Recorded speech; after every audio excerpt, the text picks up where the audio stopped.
Hello বন্ধুরা, তোমরা সবাই কেমন আছো? আশা করি তোমরা সকলে ভালো এবং সুস্থ আছো। তো দেখো, নদীর ধারে সব গাছ টাছ কেটে দিয়েছে আর পুরো তো চারদিক ফাঁকা হয়ে গেছে। আর এখন দেখো নদীটা কি বড় আর কি ভালো লাগছে দেখতে, আর পানায় তো ভর্তি। তো তোমাদের সাথেও একটু শেয়ার করে দিলাম। তো বিকালবেলা বেড়াতে গিয়েছিলাম মধুরাকে নিয়ে মা, তো তখন আমিও গিয়েছিলাম।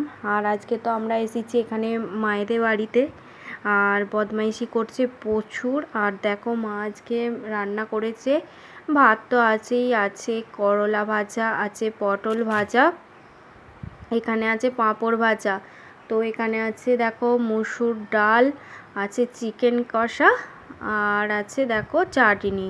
তো চলো দুপুরবেলা খাওয়া দাওয়া করে নিই। খাওয়া দাওয়ার পরে ছিল দেখো আনারস, তো সেটাই খাচ্ছিলাম। আর আনারস খেতে না আমার ভীষণ ভালো লাগে। তোমরাও কে কে খেতে ভালোবাসো আমাকে একটু কমেন্ট করে জানাবে।